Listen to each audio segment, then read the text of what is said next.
Olá, pessoal! Sejam bem-vindos e bem-vindas a mais uma aula da disciplina Matemática para Biólogos. Na aula de hoje, vamos falar sobre operações com funções. Podemos combinar funções para obter novas funções. Então, sejam f e g funções. Aí a minha função f tem domínio df e contradomínio b, e a minha função g tem domínio dg e contradomínio b.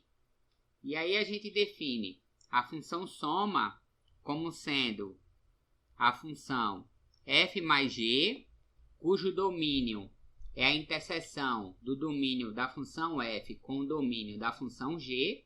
E aí essa notação aqui é uma notação que a gente usa em matemática para denotar a interseção de dois conjuntos. Então, esse domínio aqui da minha função soma nada mais é do que o conjunto de todos os elementos x, com a condição de que x é um elemento do domínio da função f e x também é um elemento do domínio da função g. Então, essa é a definição do conjunto interseção. Então, essa é a definição da interseção do domínio de f com o domínio da função g. E aí, o que é que essa função f mais g faz?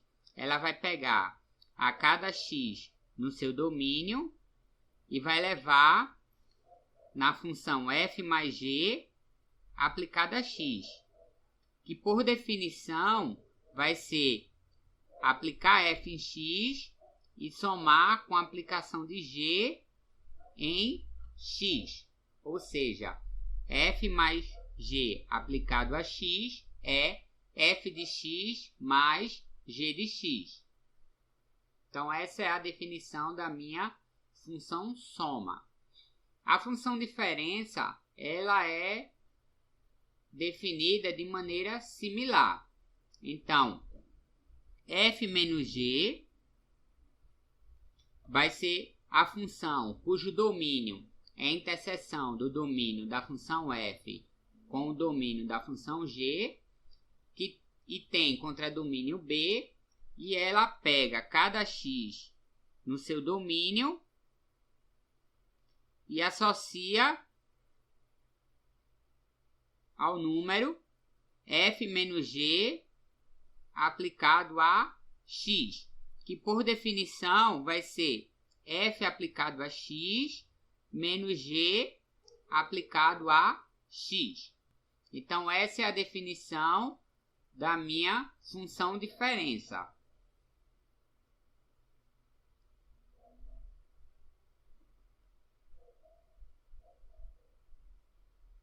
Já a minha função produto ou função multiplicação, ela é definida como sendo a função f vezes g, que tem domínio também dado pela interseção dos domínios da função f com o domínio da função g. Ela vai ter contradomínio b e ela vai associar a cada x em seu domínio o número f vezes g aplicado a x, que por definição vai ser f de x multiplicado por g de x. Então, essa é a definição da função produto. Função quociente. Então, a função quociente ela é definida como sendo a função f sobre g. O domínio dessa função quociente vai ser a interseção do domínio da f com o domínio da g, mas retirando os pontos x, tal que a g de x é diferente de zero. O contradomínio dessa função quociente vai ser o conjunto b, e essa função vai pegar cada elemento x no domínio da função quociente e vai levar em f sobre g aplicado a x, que por definição vai ser f de x sobre g de x. Então, essa é a definição da minha função quociente. Vamos ver agora um simples exemplo de como realizar essas operações dadas as funções f e g, tá certo?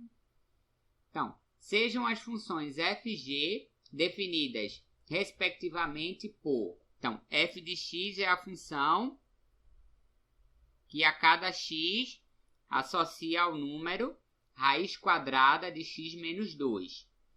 E a função g de x é a função que associa a cada número x o número raiz quadrada de 5 menos x. E aí o item A, eu quero que vocês determinem o domínio da f e o domínio da g. No item B, eu quero determinar o domínio da função f mais g e da função f menos g. E na letra C, eu quero as sentenças abertas que definem cada uma dessas funções, ou seja, a f mais g e a f menos g. Então, vamos lá resolver cada um destes itens. Então, no item A, eu quero o domínio da função f e o domínio da função g. Vamos primeiro determinar quem é o domínio da função f. Sabemos que é somente possível extrair a raiz quadrada de um número não negativo, ou seja, o número tem que ser maior ou igual a 0. Então, a gente sabe que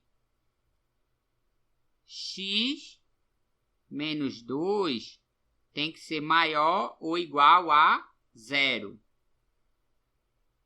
Mas aí isso é verdade se somente se x for maior ou igual a 2.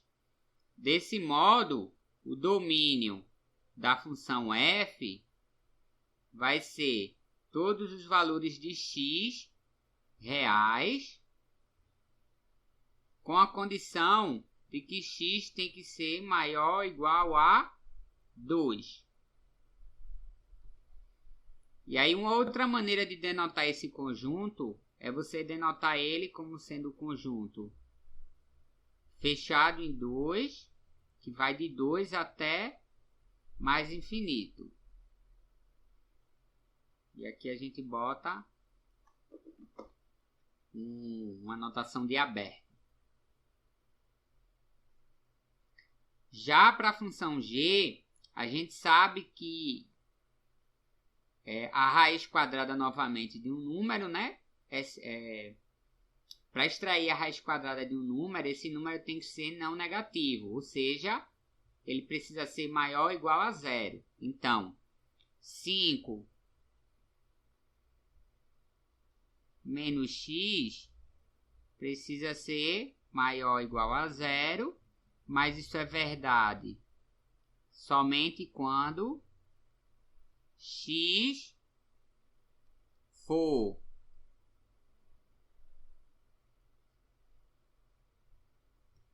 somente quando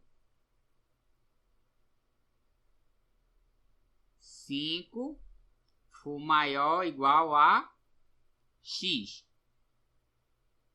Ou seja, o domínio da função g vai ser todo número x real, com a condição de que x tem que ser menor ou igual a 5. E aí uma outra maneira de denotar isso, né? É pedir. Vai ser todo número que vem de menos infinito até 5. Já no item B, a gente quer o domínio da função f mais g e da função f menos g. A gente viu que tanto a f mais g quanto a f menos g vai ter o domínio como sendo a interseção dos domínios da f e da g, né? Então, o domínio da f que a gente obteve foi todo número real x com a condição de que x era maior ou igual que 2. Já a g, o domínio que a gente obteve foi todo número real x com a condição de que ele deveria ser menor ou igual a 5.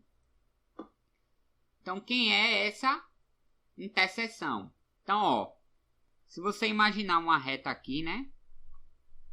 Então, imagina aqui a reta real.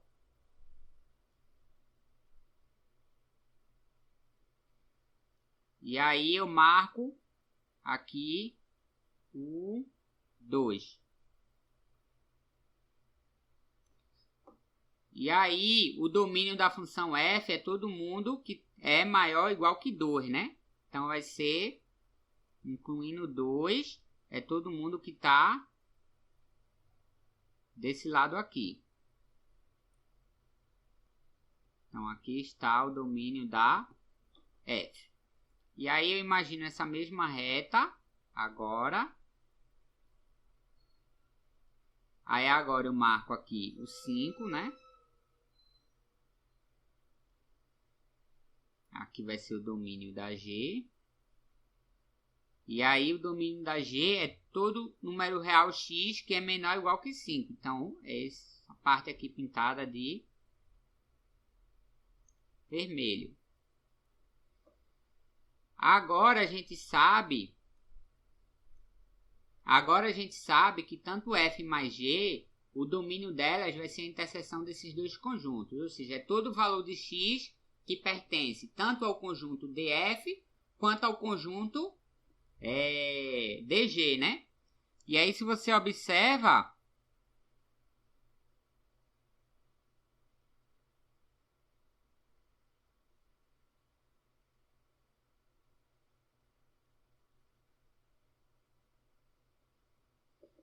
todo mundo que está na interseção é todo mundo que está aqui no meio, né? Porque está em ambos os conjuntos. Então, vai ser todo mundo que está aqui no meio. Então, eu posso escrever isso aqui, né? Então, df interseção dg vai ser todo número real x com a condição de que ele tem que ser maior ou igual que 2 e menor ou igual que 5. E aí uma outra maneira de denotar esse conjunto é o intervalo fechado 2, 5. Então aí está o domínio da função f mais g e da função f menos g, porque ambos os domínios são a interseção dos domínios de f e de g. Já o item C, a gente quer as expressões, né, para f mais g e f menos g. Então, ó, a gente viu que f mais g aplicado a x é nada mais nada menos do que f aplicado a x mais g aplicado a x. Mas aí f aplicado a x é a raiz de x menos 2 e g aplicado a x é nada mais nada menos do que a raiz de 5 menos x. Então aqui está a expressão da função f mais g aplicado a x. E quem é a expressão da função f menos g aplicado a x? Ela é nada mais nada menos do que f de x menos g de x. E aí, f de x é a raiz de x menos 2 e a g de x é a raiz de 5 menos x. Então, aí estão as expressões para f mais g e f menos g, ou seja, para a função soma e para a função diferença. Vamos agora ver um outro exemplo aqui. Então, ó, o custo total em reais para fabricar N unidades, são doses, da vacina contra a poliomielite é dada pela função Cn, que é definida como sendo n ao cubo menos 8n ao quadrado mais 5n mais 20. O item A pede: determine o custo de fabricação de 10 doses da vacina. O item B pede: determine o custo de fabricação da 10ª dose da vacina. Então vamos lá resolver este exemplo. Aqui eu só fiz repetir quem é a função, o custo, né? Em função do número de doses. E aí ele quer, no item A, o custo de fabricação de 10 doses da vacina. Então, o custo de fabricação de 10 doses dessa vacina é o valor da função para n igual a 10. Ou seja, eu vou fazer n igual a 10 e vou calcular quem é o C de 10. Então, o C de 10 vai ser... Então, onde tem n eu vou substituir por 10. Aí vai ficar 10 elevado ao cubo menos 8 vezes 10 ao quadrado mais 5 vezes 10 mais 20. E aí, continuando aqui, 10 ao cubo é 1000.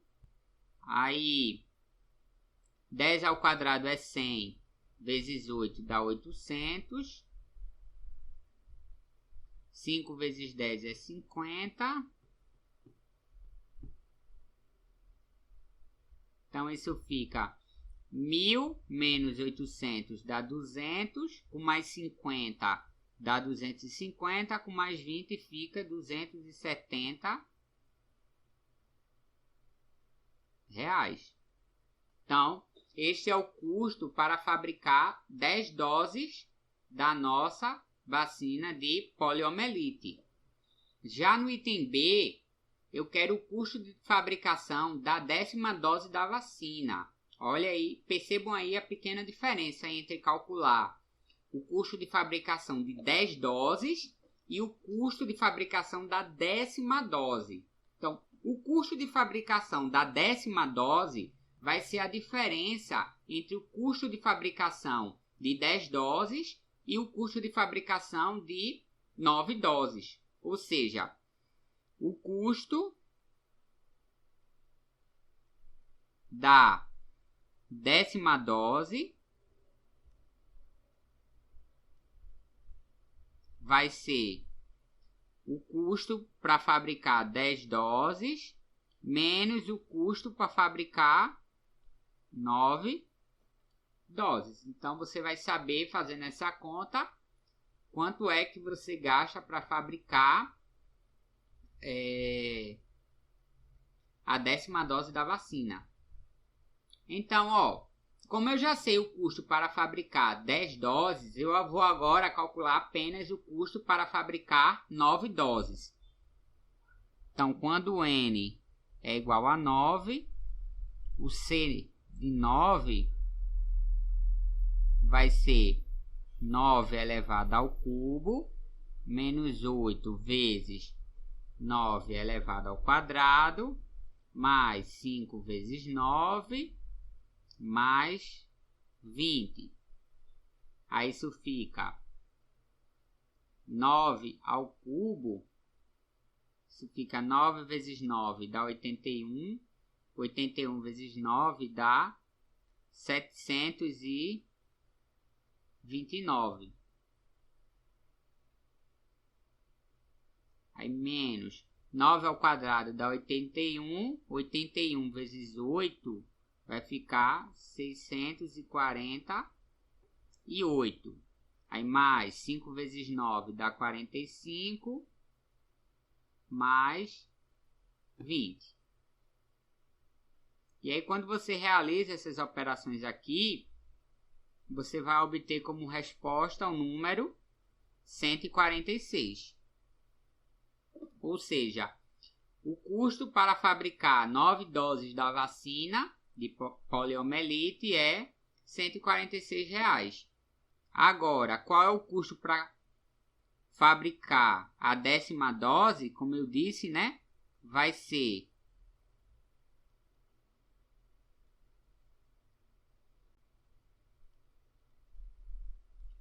o custo para fabricar 10 doses menos o custo para fabricar 9 doses. Aí isso fica 270 menos 146. Isso dá como resposta o número 124. Ou seja, o custo para fabricar a 10ª dose da vacina vai ser de R$ 124. E assim a gente finaliza este segundo exemplo. Uma outra operação com funções que nós podemos realizar é a chamada composição de funções, né? E aí elas ocorrem com bastante frequência em algumas situações onde uma grandeza ela é dada como função de uma variável e essa variável, por sua vez, ela é escrita como função de uma outra variável. E aí, quando eu combino essas funções de uma maneira apropriada, a gente consegue expressar a nossa grandeza original como uma função da segunda variável. E aí esse processo aí, essa combinação, é chamada de composição de funções. Então vamos definir formalmente como é essa composição de funções e depois vamos aplicar exemplos para aprender como é que a gente calcula essa função composta e depois como utilizar em exemplos práticos, tá certo? Então, inicialmente a gente começa definindo a função composta. Então, dadas as funções f de u e g de x, a composição f composta com g de x. Então, essa é a anotação aqui que eu dei para a composição. Então, aí eu estou compondo f composta com g. Alguns livros usam a seguinte notação para isso aqui. É f composta com g de x, que é nada mais nada menos do que pegar f e aplicar em g de x. Então, ela é a função formada substituindo u por g de x na expressão de f de u. E aí notem que essa função composta, f composta com g, ela só faz sentido se o domínio da f contiver a imagem de g, né? Então, isso aqui só vai poder ser realizado.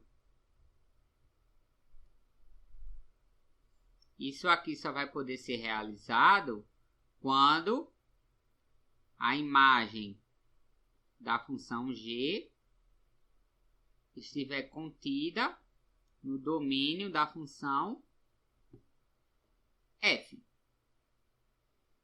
Então, nessa figura que vocês podem ver aí, a gente está olhando a função composta como uma linha de montagem, na qual a matéria-prima x, aí, ela é convertida em um produto intermediário g de x e, por sua vez, vai ser convertido em um produto final que eu chamo de f de g de x. Então, esse é um esqueminha aí de como é que está funcionando a nossa composição de funções. Então, vamos ver um exemplo de como é que a gente aplica a composição de funções na prática. Então, sejam f e g funções de domínio real definidas por f de x igual a 4x mais 3 e g de x igual a x menos 1. Então, determine o valor de f composta com g. Então, ó,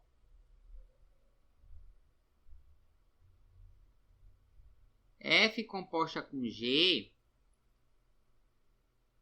vai ser você pegar a expressão de f e substituir aí o x pelo g de x, né? Então, a expressão de f é 4 vezes x, mas na verdade não é x, vai ser o g de x mais o 3. Aí agora eu vou e substituo a expressão da g, que é x menos 1. E repito o resto. Aí agora, desenvolvendo essa conta, isso fica 4x, né? Aí depois esse vezes esse aqui, tá menos 4, mais 3. Então, isso fica 4x menos 1. Então, essa é a nossa função f composta com g. E aí, uma observação que é importante ser feita é que se eu inverto os papéis de f e g na definição que eu dei para a função composta, a gente consegue definir a composição g composta com f. Então, lá no início eu defini f composta com g, mas se eu troco os papéis de f e g, eu posso definir g composta com f, tá certo? E aí alguns livros usam também a notação g composta com f, que pega um x e leva no número g aplicado a f de x.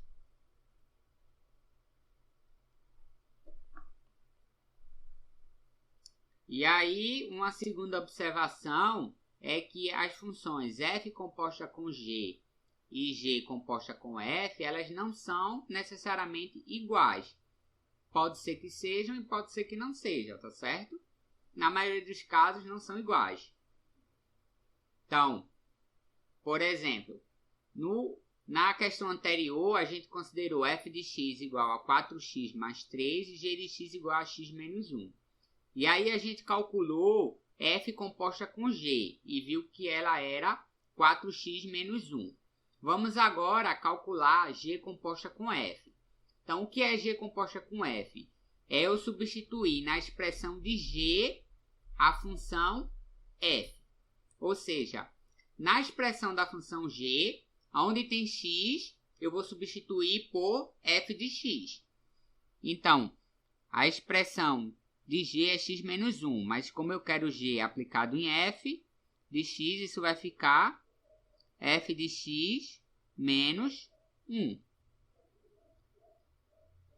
E aí agora eu substituo a expressão para f de x, de modo que isso fica 4x mais 3, e aí menos 1, repetindo o que sobrou, e no final das contas isso fica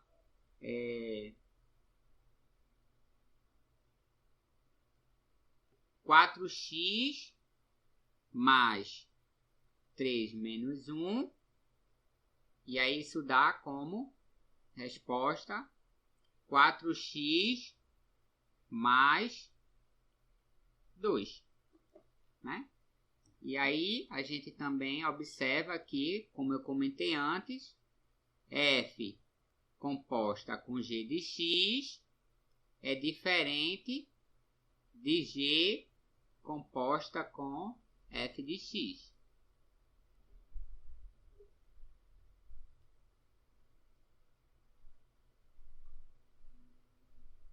Vamos agora para um segundo exemplo. Então, sejam f e g funções definidas por essas fórmulas aí, ou seja, f é uma função quadrática e g é uma função linear ou afim.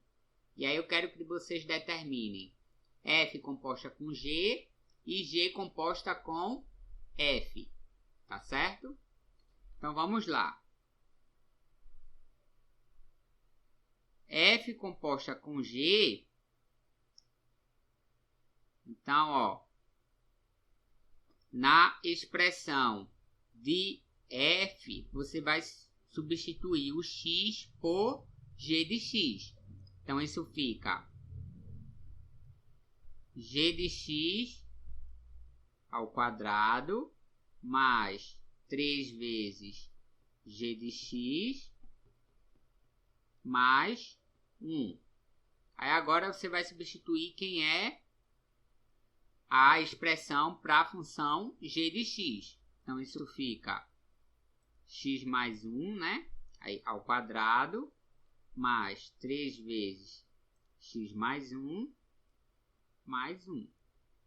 E aí a gente sabe que x mais 1 ao quadrado é nada mais nada menos do que x mais 1 vezes x mais 1. E aí você pode desenvolver esse produto ou simplesmente, se você lembra, isso aqui é um produto notável que tem uma regrinha para determinar quem é ele, né? E aí essa regrinha é o quadrado do primeiro mais 2 vezes o primeiro vezes o segundo, que é 1, né? Então fica só 2x, mais o quadrado do segundo, ou seja, 1 ao quadrado que dá 1.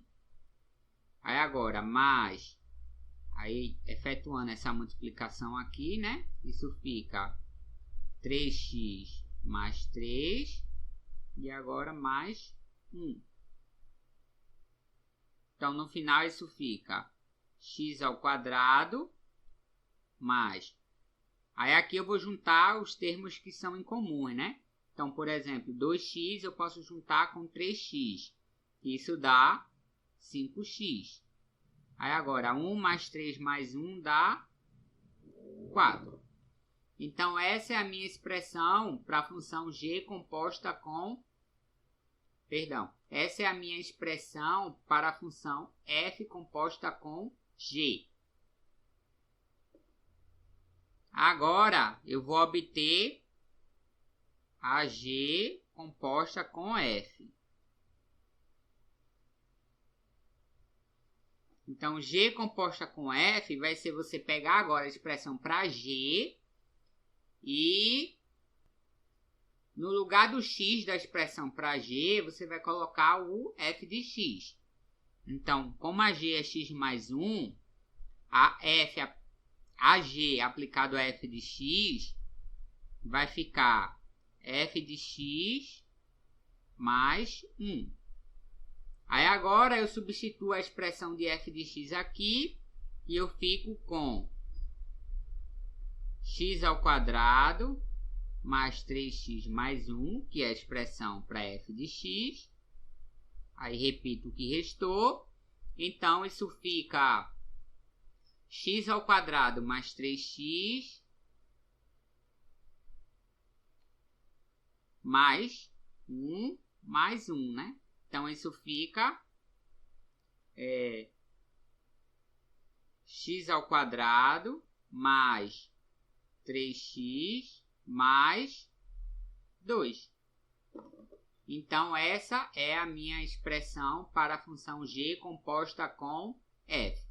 E aí, novamente, a gente observa que f composta com g e g composta com f não deram iguais. Aqui, o exemplo que a gente tem é mais ou menos agora algo no sentido contrário. Então, inicialmente a gente dá f e g e pede para você determinar ou f composta com g ou g composta com f, não é isso? Mas agora, o que eu quero é pensar no sentido inverso, ou seja, eu dou uma certa função, que eu chamei aí de f, e eu quero que vocês observem que essa minha função, ela é a composição de duas outras funções. E aí, quem é essas outras funções aí? Tá certo? Ou seja, dada a função f de x, dada pela expressão 5 sobre x menos 2 mais 4 sobre x menos 2 ao cubo, eu quero que vocês me determinem uma função g de x e uma função h de x, de modo que f é nada mais nada menos do que a composição de g composta com h de x. Então vamos lá. Observe que a expressão de f ela é algo da forma 5 sobre Vou substituir aqui o x menos 2 por um quadrado, tá certo? Mais 4, aí aqui fica o quadrado, né? Ao cubo. Então, a f de x, ela tem essa expressão daí, né? Mas aí, quem é que aparece aí dentro do quadrado? É nada mais, nada menos do que a expressão x menos 2, tá certo? Então, eu vou chamar h de x, que é a que está mais interna, de x menos 2. E eu vou chamar agora a função g de x de 5 sobre x mais 4 sobre x ao cubo. Aí agora perceba o seguinte, quem é g composta com h de x? Isso fica, então na expressão de g, você vai substituir o x por h de x. Então isso fica 5 sobre h de x mais 4 sobre h de x ao cubo. Aí, substituindo agora a expressão para h de x, isso fica 5 sobre x menos 2 mais 4 sobre x menos 2 ao cubo, que é exatamente a nossa f de x. Então, aí eu consegui descobrir quem eram as funções h e g, tal que a minha função f dada era a composição g composta com h. Tá certo? E aí nessas composições a gente costuma dizer que essa aqui é a parte interna, né? Mais interna da composição, né? E essa aqui é a parte externa.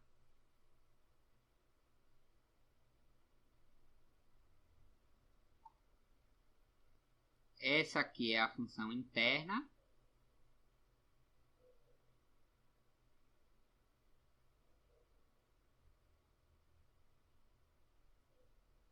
E essa aqui é a minha função externa.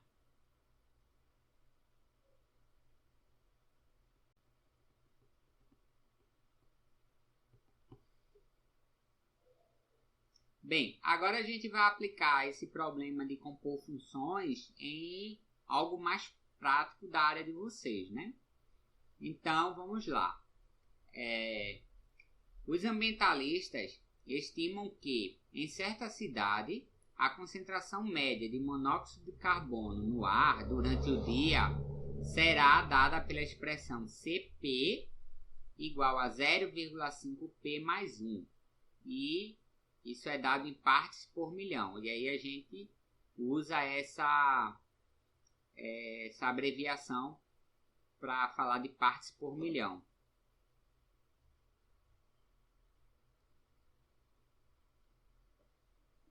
E aí isso é quando a população for de P1000 habitantes, tá certo? Ou seja, essa expressão primeira aí dá a concentração média de monóxido de carbono no ar, né?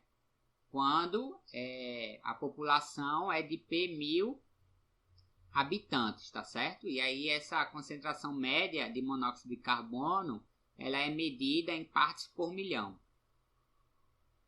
E aí agora, um estudo demográfico indica que a população da cidade, dentro de T anos, será dada pela expressão P de T igual a 10 mais 0,1 T ao quadrado. Isso em milhares de habitantes, né?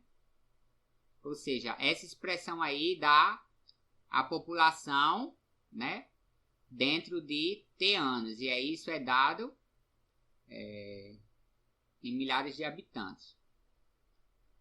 Então eu quero que vocês determinem a concentração média de monóxido de carbono no ar durante o dia em função do tempo. E eu quero saber daqui a quanto tempo a concentração de monóxido de carbono atingirá 6,8 partes por milhão.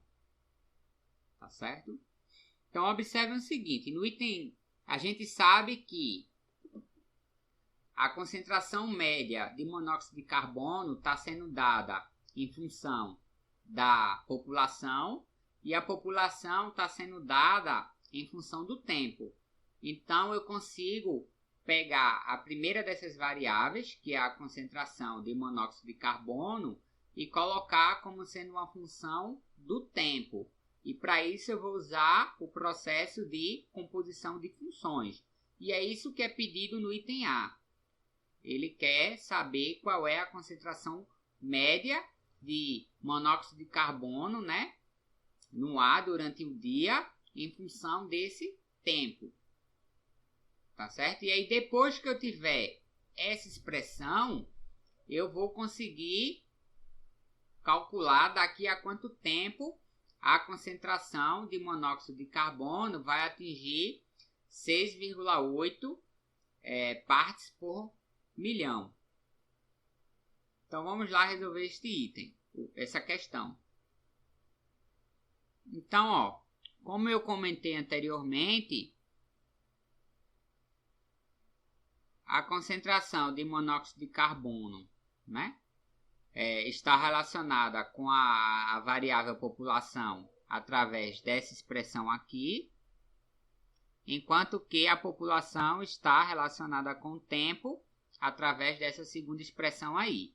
E agora eu quero saber qual é a concentração de monóxido de carbono em função do tempo. Então, para isso, eu quero C composta com P de T. Então, isso fica. Então, no lugar, na expressão de C, no lugar de P, eu vou substituir por P de T. Então, isso fica 0,5, mas aí vai ser P de T, né? Mais 1. Aí isso fica...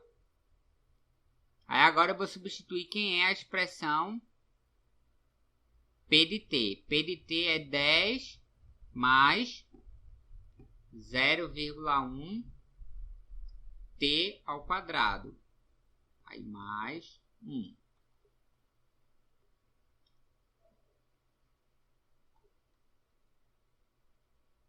E aí multiplicando isso fica 0,5 vezes 10 dá 5. Mais 0,5 vezes 0,1 fica 0,05, né? Aí t ao quadrado. Aqui o que eu estou fazendo é essa distribuição aqui na multiplicação. Aí mais 1. Então, no final das contas, isso fica 6 mais 0,05 t ao quadrado. Então, essa é a expressão que dá a concentração de monóxido de carbono em função do tempo. Agora, no item B, eu quero saber daqui a quanto tempo a concentração de monóxido de carbono atingirá o valor de 6,8 partes por milhão. Então, no final das contas, o que eu quero saber é qual é o valor de T tal que o C vai dar 6,8 partes por milhão. Ou seja, no final das contas, eu quero saber quem é T tal que C aplicado a P de T seja igual a 6,8 partes por milhão. Então, eu monto uma equaçãozinha. De que modo, né? Fazendo 6,8 igual a 6 mais 0,05 t ao quadrado. E aí, para resolver isso, né? Isso vai ficar 0,05 t ao quadrado igual a 6,8 menos 6, né? O que eu fiz foi passar esse aqui para esse lado. e invertir a ordem das desigualdades, tá certo? Não há nenhum problema. Aí isso aqui fica agora 0,05 t ao quadrado igual a 6,8 menos 6 dá 0,8. Aí agora, esse 0,05 que está multiplicando aqui desse lado, t ao quadrado, ele pode passar dividindo. De modo que t ao quadrado é igual a 0,8 dividido por 0,05. E aí, efetuando essa conta, isso dá que t ao quadrado é igual a 16, né? Ou seja, isso implica dizer que t vai ser igual a raiz quadrada de 16, que dá 4. Então, o que a gente acabou de descobrir é que a concentração média de carbono no ar vai atingir o valor de 6,8 partes por milhão exatamente daqui a 4 anos. E aí, finalizamos essa aula por aqui. Eu espero que vocês tenham gostado.